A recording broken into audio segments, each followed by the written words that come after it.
Hello, and welcome to Sleepy Histories. The year is 1891.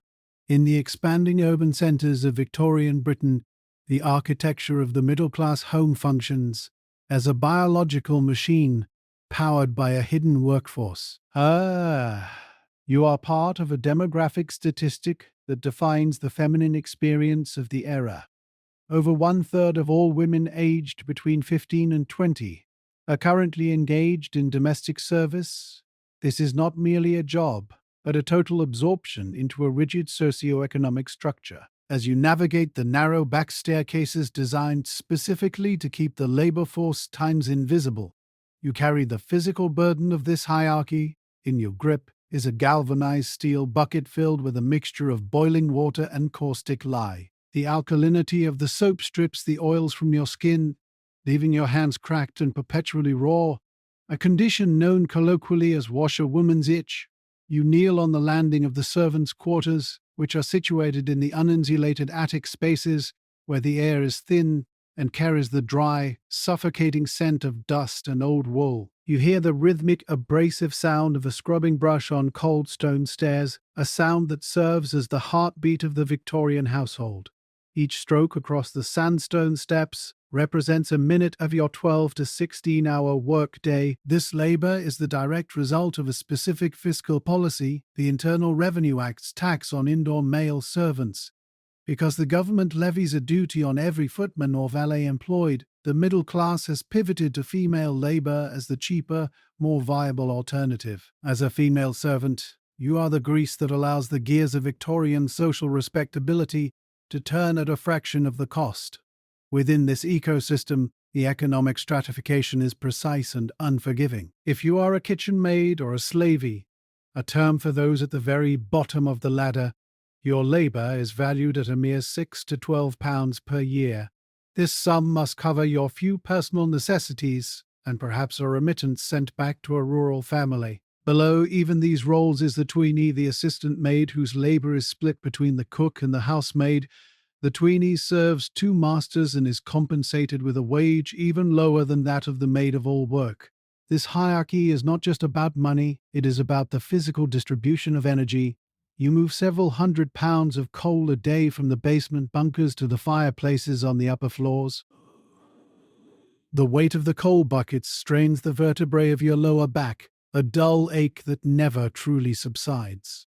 Between the heavy lifting and the constant scrubbing, the physical reality of service is a slow attrition of the joints. You observe the mistress of the house marking the ledger in the morning room.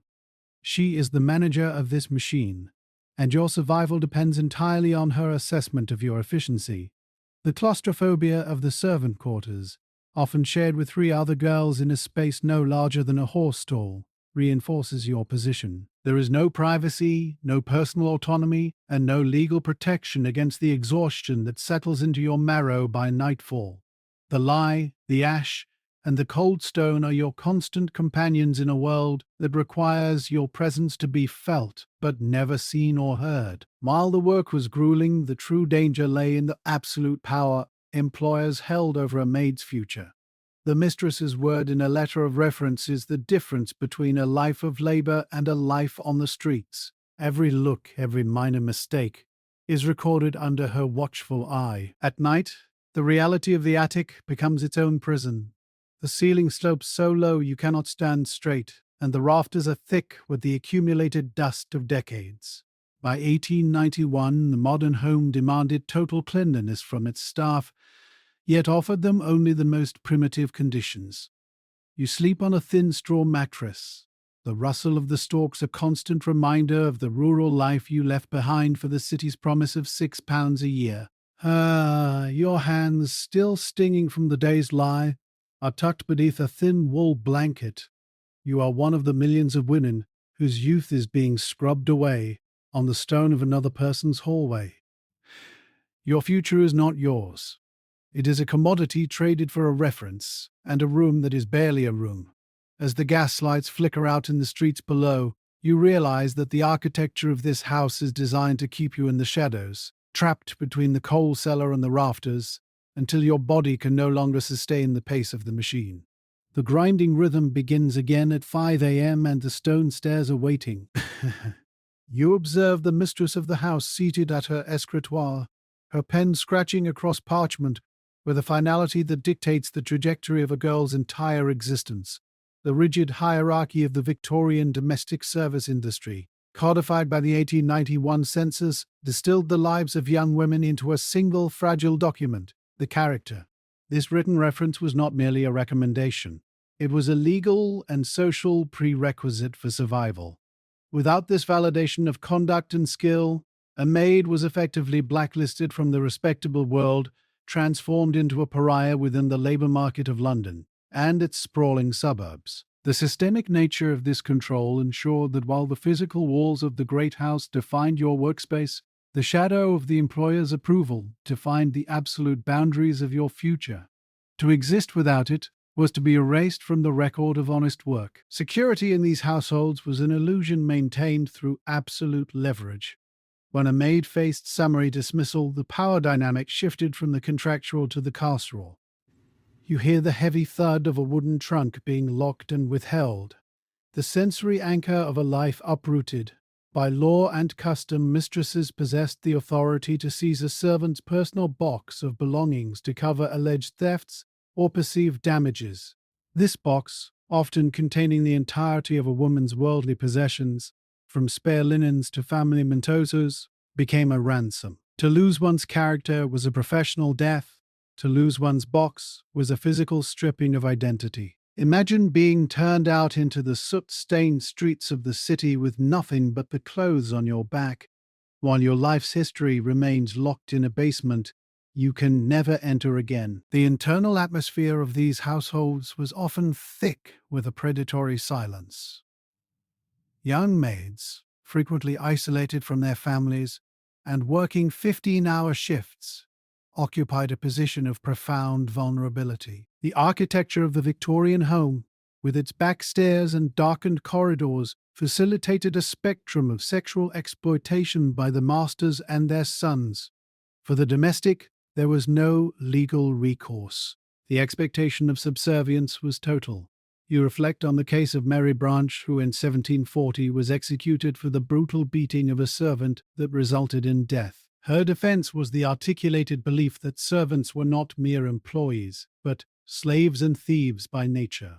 This dehumanization persisted into the 19th century, rebranded as moral guardianship, but functioning as a tool of suppression. As the afternoon light fails, the dampness of the basement kitchen rises to meet the heat of the range, creating a stagnant, oppressive air that mirrors the tightening constraints of the law. The master's shadow was not merely a metaphorical presence, it was a legal reality documented in the ledgers of the parish and the harsh verdicts of the mistress. The maid's body and labor were governed by a code that prioritized the sanctity of the middle-class home over the humanity of those who maintained it. The loss of agency was absolute, turning the domestic sphere into a site of silent, desperate endurance. For those who lost their character or fell pregnant, the household became a cage, leading to desperate acts of concealment. They were trapped between the hearth they tended and the ruin that waited outside the door. The systematic vulnerability of the domestic maid, established through the legal seizure of her belongings and the weaponization of the character reference, often culminated in a biological crisis that the Victorian legal framework was not designed to resolve, but to punish. When a servant became pregnant, she was immediately ejected from the household hierarchy, losing her housing, her wages, and any hope of a future recommendation. Under 19th century statutes, giving birth to an illegitimate child was not merely a social transgression, it was a pathway to severe legal punishment. In cases where the state defined the infant's death as willful, the mother faced public execution by hanging. You observe the architectural reality of the Victorian urban landscape, where the lack of social safety nets forced the desperate into clandestine acts of forensic concealment. To avoid the gallows and the social death of the workhouse, infants were frequently disposed of in the only spaces hidden from the public eye, the structural voids of the industrial city. Forensics of the era revealed that these remains were commonly placed in ditches, dung heaps, or the subterranean chambers of the urban privy. The air in these narrow brick enclosures is thick and heavy, carrying the damp, acrid stench of a brick-lined urban privy. It is a mixture of decomposing organic matter and ammonia that clings to the wool of a servant's dress. The privy was a crude engineering solution to the problem of human waste, a deep pit lined with porous brickwork that leaked nitrate-heavy fluids into the surrounding soil. For the servant class, it functioned as a grim repository for secrets that could not be legally or socially processed. This method of disposal was facilitated by a policing system that lacked the scientific rigor of modern investigations. Law enforcement during this period remained largely amateur, staffed by underpaid constables who operated without central oversight. This lack of accountability meant that investigations were often perfunctory, and the system was frequently open to bribery. A handful of shillings could often purchase the silence of a watchman or redirect the gaze of an officer away from a suspicious bundle. Furthermore, the systematic illiteracy prevalent among the servant class ensured that the historical record of these tragedies remained fragmented. The lack of diaries, letters, or accurate birth registries led to random and incomplete record keeping, leaving many of these births and deaths entirely outside the ledger of the state. You witnessed the clerk at the local administrative office scratching a metal nib across dry parchment, leaving wide gaps in the census where names should be, a direct archival consequence of a class denied the tools of literacy. The infrastructure of the city, from its limestone-soaked cesspools to its unmonitored back alleys, became a landfill for the collateral damage of Victorian morality. The law acted as a blunt instrument of stratification, focusing on the punishment of the mother, while the male participants in the household, often the employers or their sons, remained shielded by their status and the bribe-ready hands of the constables. Each brick in the privy wall and each unrecorded name in the parish ledger represents a failure of the domestic enclosure to protect its inhabitants.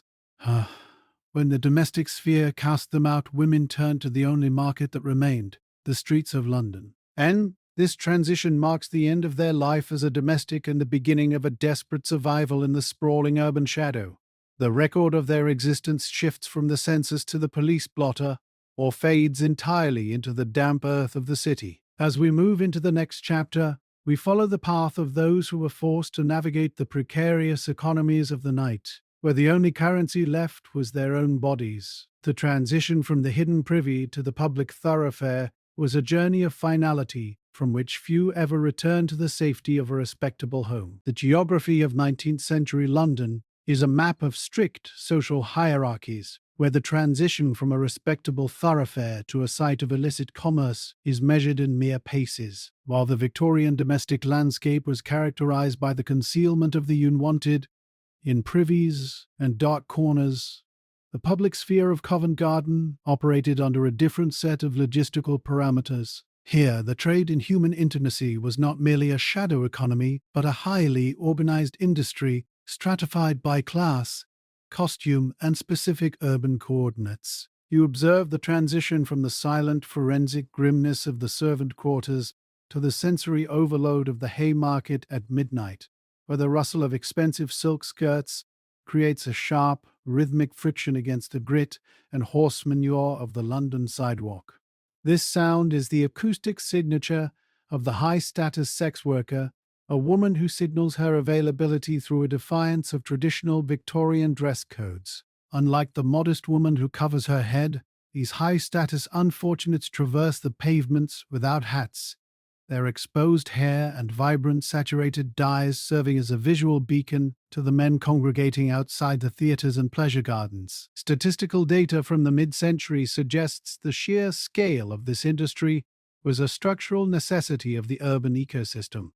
Estimates provided by contemporary observers and police registries suggest that up to 80,000 women were engaged in the London sex trade at various capacities. This was not a monolithic group of desperate paupers, but a complex workforce with its own internal tiers.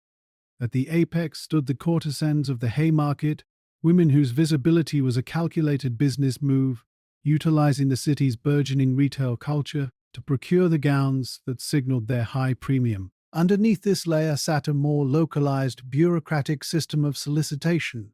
For those navigating the district, information was as much a commodity as the women themselves. This demand was met by Harris's list of Covent Garden ladies, a printed catalogue that functioned as a directory. The publication provided a technical breakdown of available women, listing their addresses, physical descriptions, and specific specialties with the dry detail of a merchant's ledger. It was a document that stripped away the veneer of Victorian morality, revealing the market mechanics of the district. As you move deeper into the stratification of this trade, the professional lines begin to blur into the domestic. This is the realm of the dolly mop. Unlike the full-time streetwalkers, dolly mops were active domestic servants or shop assistants who did not view themselves as professional prostitutes. They occupied a precarious middle ground in the labor market, engaging in sex work sporadically for small trinkets, ribbons, or a few shillings to supplement their meager wages. The dolly mop represents a specific failure of the Victorian patriarchal wage system. You see them in the side alleys of Covent Garden, adjusting their cotton aprons, the uniform of the servant class, before returning to the basements where they were expected to be invisible. The pathology of the dolly mop was a source of profound anxiety for the Victorian middle class, as it suggested that the vice of the streets was already present within the sanctuary of the home, carried in by the very girls who bleached the linens and cooked the meals. Technically, the trade was governed by a set of unwritten spatial rules. Certain corners were reserved for the destitute, while the better-lit colonnades were preserved for those who could still command a significant fee. The air in these districts is a heavy conglomerate, the scent of expensive French perfumes competing with the sulfuric stench of coal smoke and the acidic tang of cheap gin. The city was a machine of consumption, and the sex trade was its most efficient engine. However, every transaction on these pavements was a calculated risk against the vagrancy acts and the evolving policing strategies of a city trying to sanitize its image. The high-status women relied on their connections to powerful patrons, while the dolly mops relied on the anonymity of their servant status. Yet as the numbers of women on the streets swelled toward that 80,000 estimate, the sheer scale of the trade began to trigger a massive response. As the trade grew, so did the efforts of moral reformers to save those they deemed fallen. Somber, by 1840, the saturation of the London sex trade triggered a shift from observation to intervention. You witnessed this transition not in the Parliament Houses, but on the dimly lit corners of the Haymarket and Oxford Street. You are standing there, in the damp night air, as a tall, somber figure approaches the shadows. This is William Gladstone. He is a rising political force, yet he spends his nights on personal midnight patrols. He seeks to personally encounter women of the night, engaging them in conversation and attempting to persuade them to abandon their trade. Imagine the weight of his gaze as he speaks of redemption. This is no mere gesture. Gladstone maintains a precise ledger of these encounters, every name, every plea, recorded by hand. It is a testament to the heavy burden of personal responsibility felt by the elite reformers of the mid-19th century. The city breathes around him, a sprawling labyrinth of 80,000 souls, while he tries to pluck one brand from the burning at a time. As these women are diverted from the streets, they enter a structured network of institutional care. The Female Aid Society formalizes this stratification, ensuring that the geography of reform reflects the hierarchy of the class system. You observe the strict division of their facilities. Separate houses are established to prevent what they call cross-contamination between populations. One set of doors opens for respectable domestic servants who have merely fallen into temporary destitution. They are the unfortunate. But look closer at the other door. An entirely different threshold is maintained for the fallen, those who have already engaged in the sex trade. The air in these transit houses is thin and smells of Lee. It is a sharp chemical barrier meant to scrub away the perceived moral contagion of the city's underbelly. You can see it in the way the whitewashed walls reflect the cold light. There is no comfort here, only the clinical process of sorting souls like laundry. The silence is the first thing you notice. A silence that weighs more than the stone walls themselves. Those deemed salvageable are funneled into the locker asylums, These institutions function on a rigorous 12-month rehabilitation cycle. You enter the communal workrooms where silence is the enforced law. Listen, do you hear it? The sterile, repetitive clicking of dozens of sewing needles hitting silver thimbles in a silent hall. This rhythmic metallic pulse is the sound of industrial-scale penance. Click, click, click. The curriculum is monochromatic. Needlework and housewifery are the only tools provided for survival. To master the fine stitch is to prove one's fitness for a return to the lower rungs of domestic service. To fail at the needle is to demonstrate an unfitness for the Victorian social contract. You see them sitting in long rows, heads bowed, fingers raw. The weight of time is measured in yards of fabric and thousands of identical stitches. A year of a life traded for the hope of a clean slate, all happening in a room where the only voice permitted is the sound of steel-piercing linen. But the supply of women to the London streets is not merely a product of local poverty, it is a multinational industry. The National Vigilance Association begins to document a troubling pattern. Reports surface of agencies luring German girls across the Channel under false pretenses. They are promised domestic placements or language tutoring. Imagine their terror. Upon arrival, these women find themselves stripped of their papers and deposited into brothels. It is a logistical trap. The complexity of this network reveals that the sex trade was a sophisticated machine. Now look at the women waiting in the asylum corridors. Their hands are calloused from 12 months of constant stitching. They await a certificate of reform that might or might not grant them a second chance at a life of grueling, low-paid labor. The system operated on the hope of individual salvation, yet as the century progressed, a shift occurred. While reformers preached salvation, the state turned toward a more invasive form of control. The medical examination. The silence of the asylum is about to be replaced by the cold steel of the clinic. Between 1864 and 1886, the moral reconstruction of the Victorian individual underwent a shift from spiritual reform to military logistics. By 1864, the high rate of venereal infection amongst soldiers and sailors was no longer viewed merely as a spiritual failure, but as a critical degradation of military readiness. To maintain the efficiency of the armed forces, the British Parliament passed the Contagious Diseases Acts.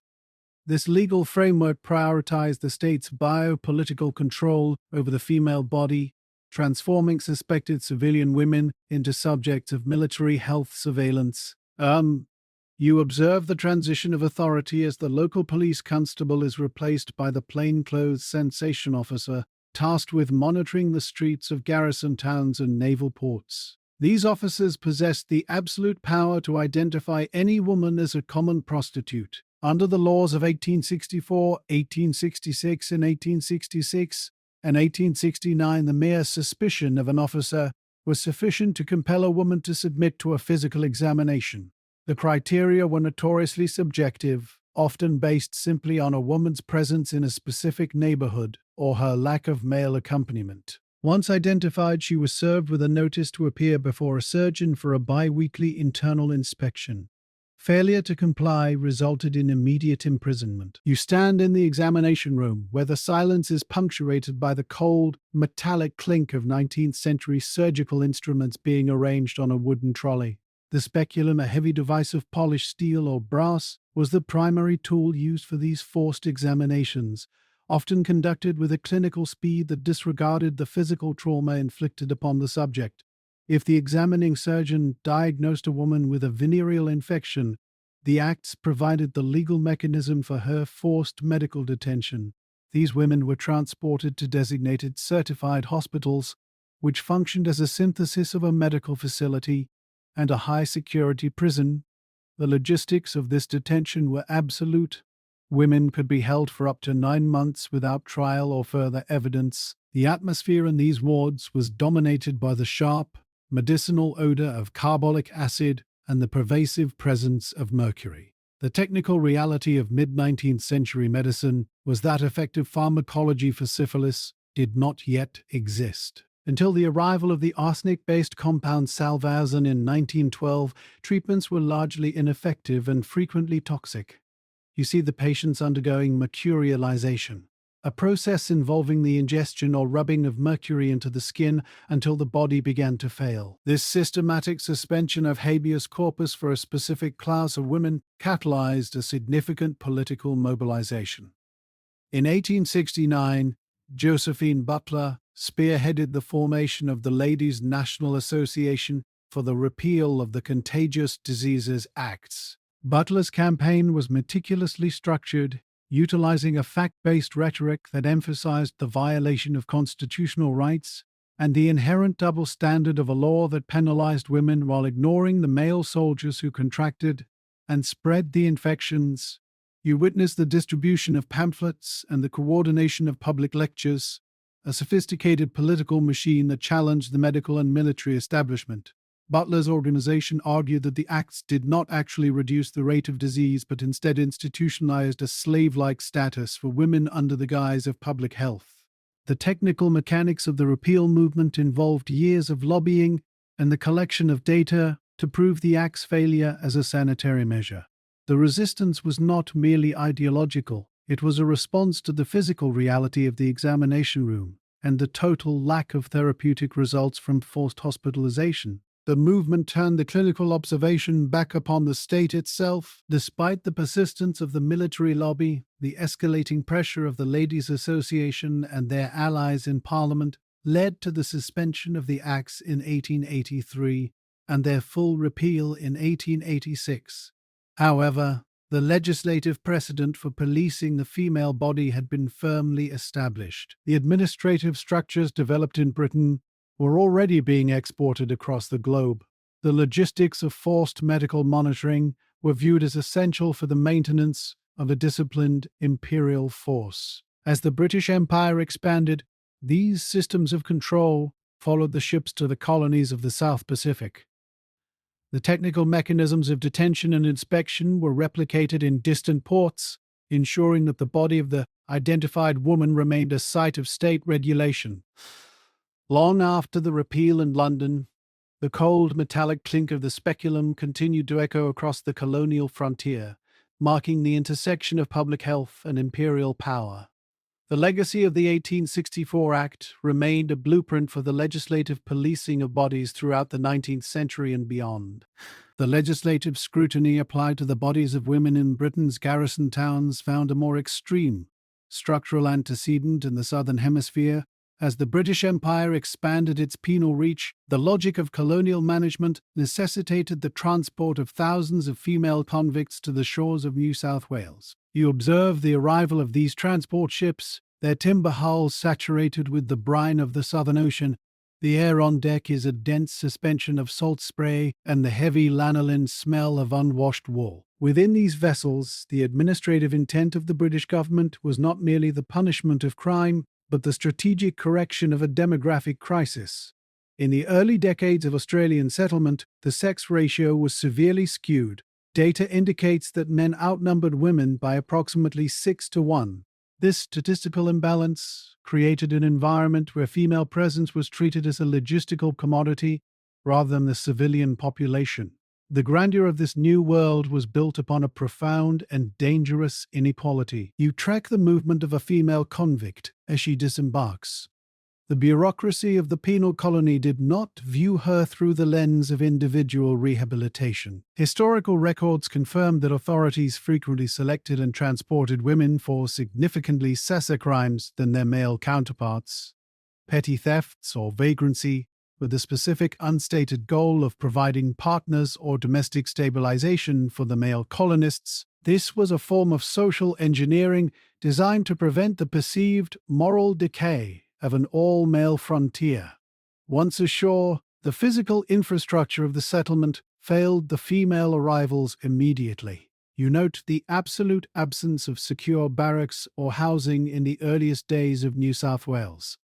The lack of government-provided shelter created a vacuum of safety.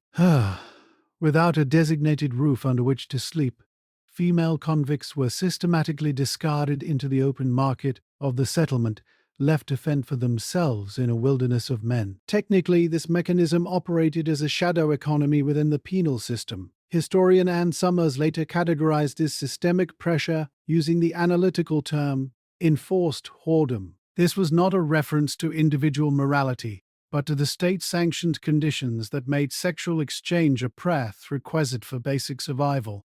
To secure shelter and bypass the constant threat of exposure or physical assault, these women were forced to barter the only asset the state had left them, their bodies. This was not a choice made in freedom but a direct consequence of colonial logistical failure. You see the clerk at the commissariat marking his ledger, indifferent to the fact that the woman before him has no legal recourse for protection. The legal status of a female convict was that of a chattel of the Crown, yet the Crown provided no sustenance, effectively subcontracting her survival to any male settler capable of providing a meal or a bed. This structural coercion led to the enduring whore myth, the contemporary labeling of these women as inherently depraved or naturally inclined to prostitution. In reality, the archival evidence points to a rigid socio-economic trap. The state transported them to balance the ledger of the sexes, then denied them housing to ensure they would maintain that balance through forced domestic and sexual service. The machinery of the colony required their labor and their reproductive capacity to ground a volatile male population. As you walk through the dusty tracks of early Sydney, the reality of this enforced whoredom becomes a visible stratification of the landscape. The geography of the town is mapped by the necessity of finding a protector. This systemic exploitation of women's bodies functioned as a stabilizer for the burgeoning colony, yet it was merely one facet of a broader culture of extraction. In the frontier, the exchange of sex became a tool for survival amidst the violence of dispossession. The transition from the penal colonies of the South to the expansive, arid stretches of the Northern Territory in the late 19th century marks a shift from state-directed discipline to the brutal pragmatism of the frontier. You are no longer within the stone corridors of a female factory.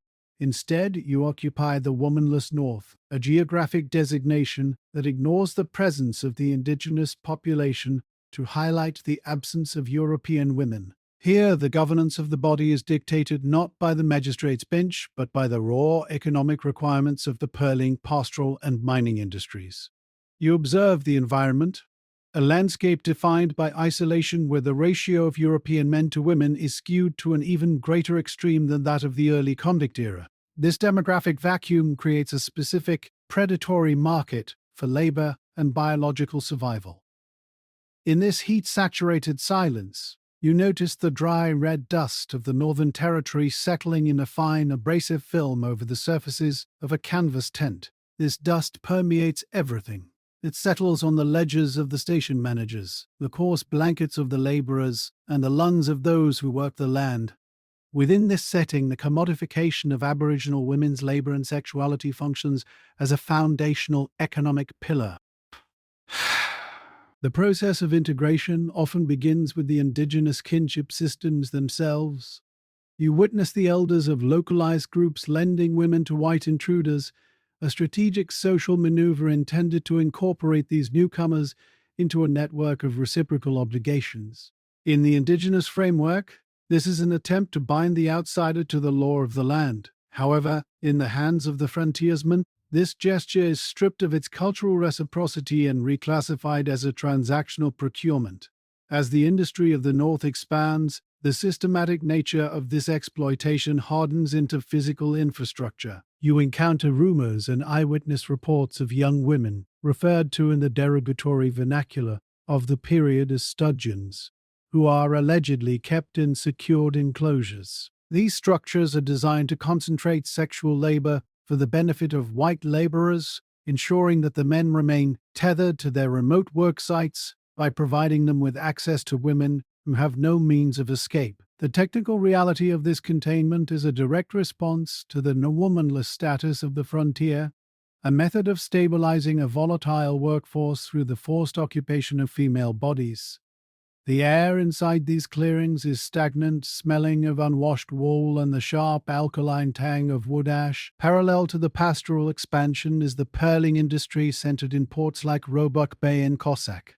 Until the legislative restrictions of 1871, the pearling luggers, small, wooden-hulled vessels, rely heavily on Aboriginal labor. You observe these boats as they sit low in the water, their decks cluttered with diving gear and sacks of shell. Aboriginal women are employed here not only as domestic servants or prostitutes, but as active divers. They are forced to plunge into the salt water, descending into the pressure of the depth to gather pearl shells from the ocean floor. The physical toll is immense. Constant exposure to high-pressure environments without technical equipment leads to ruptured eardrums and long-term respiratory damage. On board, their presence is dual-purpose. They provide the manual labor required to extract wealth from the seabed and the sexual labor required to maintain the morale of the crew. When the Pearl Shell Fishery Regulation Act of 1871 eventually bans the employment of women on these vessels, it is less a humanitarian gesture than a reactive attempt to manage the moral contagion perceived by colonial authorities. This system of exploitation is underpinned by the fundamental shift in the means of survival for dispossessed groups. As the expansion of cattle stations and mines destroys traditional food sources and restricts access to sacred waterholes, the indigenous population is forced into a state of chronic dependency. You observe the exchange of sex for rations, flour, sugar, tea, and tobacco becoming a primary survival strategy. This is not a choice made in a vacuum of options. It is a calculated response to the threat of starvation. The scale of this bartering is documented in the meager ledgers of the pastoralists, where the cost of a woman's body is equivalent to the weight of a sack of flour. This ration-based prostitution creates a cycle of debt and dependency that allows the white intruders to maintain control over large territories with minimal overhead. The material reality of the frontier is thus built upon the extraction of both the land's resources and the physical health of its original inhabitants. While the frontier was lawless, the growing cities of Australia were building a new, sophisticated industry of vice. The geography of exploitation shifted from the sun-bleached horizons of the Northern Territory to the dense rectilinear grid of Melbourne's urban core as the 1860s progressed. While the frontier commodified indigenous bodies through raw force, the colonial metropolis of Victoria formalized the illicit economy behind a veil of Victorian respectability and tactical containment. You enter the district known as Little Lon, a cluster of narrow Little Lonsdale, and Exhibition Streets. Here, the Melbourne police force enacted a policy of spatial segregation, confining sex workers to these specific peripheral blocks to ensure the respectable thoroughfares remained untainted by the visible mechanisms of the trade. This containment was not merely social, but administrative, a deliberate stratification of the city's moral and physical landscape. The police acted as the primary architects of this zone, drawing a hard line between the public image of a growing city and its hidden, necessary underbelly. This geographic confinement allowed the state to monitor the industry while keeping the aesthetic of the capital city pristine for the emerging middle class. Within this confined district, a rigorous hierarchy of class and consumption emerged, dictated by the material assets of the women who managed these spaces. You observe the architectural divide between the slums and the flash houses. At the apex of this economy stands the establishment of Alicia Bond. Mrs. Efforts, Mrs. Effand, Mrs. Bond represents the archetype of the independent madam, a woman transforming social marginalization into a sophisticated real estate portfolio. Between 1862 and 1874, Bond leveraged the proceeds of her brothel to provide financial security for her family, a rare instance of matrilineal wealth accumulation in a period where women were largely excluded from property ownership. Eventually, her ledger records the acquisition of multiple properties across the city, a testament to the high-margin profitability of providing high-status leisure to Melbourne's emerging elite. This wasn't just a business, it was a mechanism for survival and upward mobility. Bond used her earnings to buy her way out of the very shadows she inhabited, securing a future for her children in a world that sought to keep her at the bottom. The archaeological record provides the most clinical evidence of the disparity between these establishments. In the strata corresponding to Alicia Bond's high-class parlor, excavation reveals a distinct pattern of elite consumption.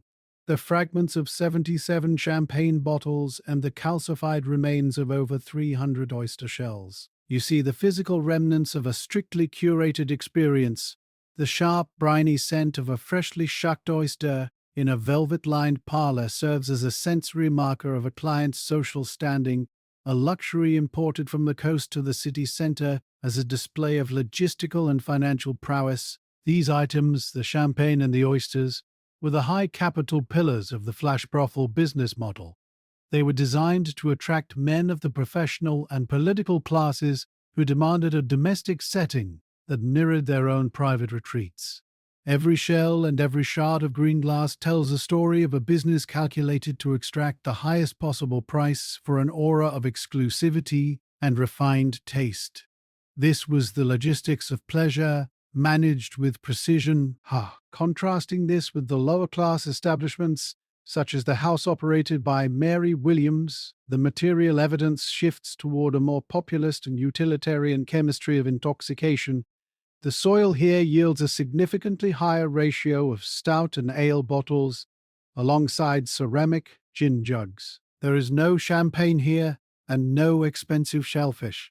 Instead, the economy is one of high-volume, low-cost turnover. The air in these smaller cottages is thick with the smell of cheap tobacco and the yeasty overhead of fermented malt. While Alicia Bond's business model was built on high-ticket exclusivity and property investment, women like Mary Williams operated on the fringes of subsistence, their labor and the labor of their workers funding immediate survival rather than long-term capital growth. By 1870, the administrative oversight of Little Lon had become a self-regulating ecosystem. The women managed their own subculture, often paying fines into the colonial coffers.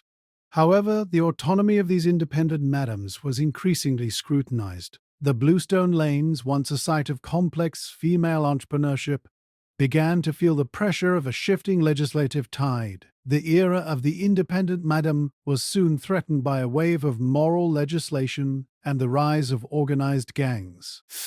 The era of the independent female proprietor, the madams who navigated the stratified hierarchies of Little Lon with champagne and oyster shells, met its institutional end. It was not through market failure, but through legislative precision. By the dawn of the 20th century, the legal landscape of Australia underwent a seismic shift as moral reform movements took hold of the parliamentary mechanisms. You observed the transition from a period of unregulated enterprise to one of systemic criminalization, a shift codified in the 1907 Police Offences Act. This piece of legislation fundamentally altered the economic structure of the urban sex trade. Under its provisions, it became strictly illegal for landlords to profit from the earnings of prostitution, a move designed specifically to dismantle the flash brothels. Thus, those places that had previously operated as semi-legitimate property empires. The consequence was immediate: the dispersal of women from managed, relatively secure houses into the volatile and unprotected geography of the streets. The silence left behind by these closures is the first sound of a new, harsher world. Following the police raid, you step onto the cobbles of Rose Street. The previous cacophony of commerce has been replaced by a cold, heavy silence that sits thick in the humid night air. The lanterns that once signaled open doors have been extinguished, their glass panes soot-stained and dark. The 1907 Act was followed by a series of bludger laws, a term of derision that found its way into the legal lexicons of every Australian state. These laws were technically aimed at men living off the earnings of a woman's labour, but their application was often far more personal and destructive.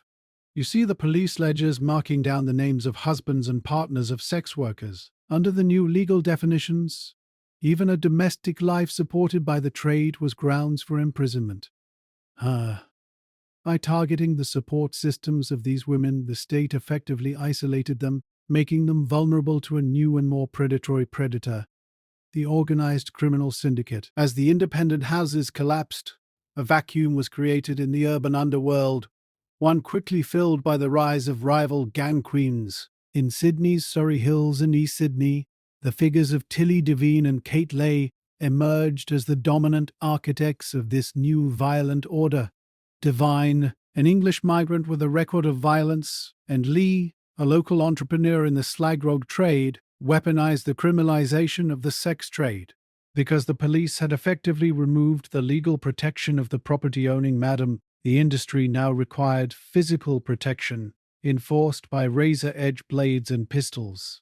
You witnessed the shift from female-led urban enterprise to a militarized gang culture, which, while still often helmed by women like Devine, relied on the brutalization of the workers to maintain territory. The technical reality of the trade shifted from a negotiation of services to a calculation of survival against the razor gangs. The onset of World War II did not alleviate this pressure.